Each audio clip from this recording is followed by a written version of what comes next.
La parole est à Monsieur Meyer Habib.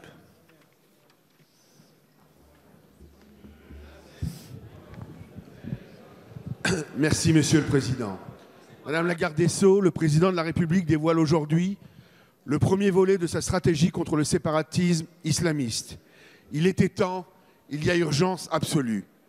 Alors que 150 quartiers sont aujourd'hui tenus par les islamistes, alors que l'islam politique est la première menace pour l'ordre républicain.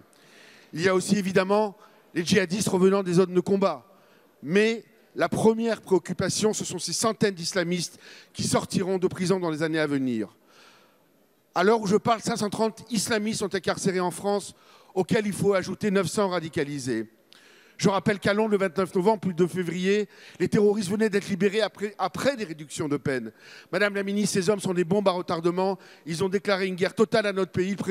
Ils pratiquent la taqiya. Si demain un seul passe à l'acte en sortant de prison, vous serez responsables.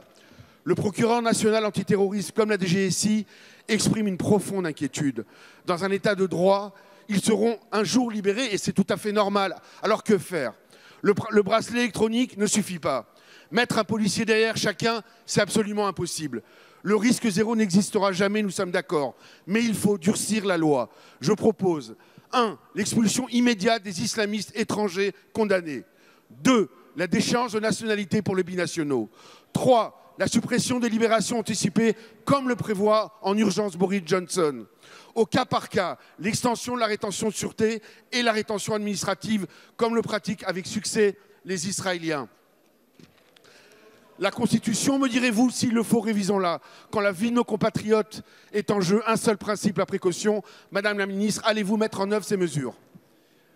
La parole est à Madame Nicole Belloubet, garde des Sceaux, ministre de la Justice. Monsieur le Président, Mesdames et Messieurs les députés, Monsieur le député Meyer Habib, comme vous le savez, le gouvernement et le Président de la République sont pleinement mobilisés dans la lutte contre la radicalisation et le terrorisme islamiste. Dans le cadre de la sortie de prison des détenus que vous évoquez particulièrement, condamnés pour des faits de terrorisme, nous disposons déjà d'un dispositif étoffé pour assurer au mieux la sécurité de nos concitoyens. Au cours de l'année 2020, ce sont 43 détenus qui sont définitivement condamnés pour des faits liés au terrorisme islamiste, qui auront exécuté leur peine et qui seront donc libérés. Dès leur sortie, ils feront l'objet d'un suivi par un juge spécialisé et ils devront se soumettre à des obligations strictes dans le cadre d'une surveillance judiciaire. Nous avons d'ailleurs ouvert 4 centres de suivi de jour à Paris, à Lyon, à Marseille et à Lille pour assurer au mieux leur prise en charge par des personnes spécialisées. La loi SILT prévoit par ailleurs, à côté de ce suivi judiciaire, la loi SILT prévoit un suivi administratif avec une surveillance particulière de ces individus par les services de renseignement. Des mesures individuelles de contrôle administratif et de surveillance, les MICAS, peuvent être prononcées à leur endroit. Je pense notamment à des obligations de pointage ou bien à des interdictions de quitter sa commune.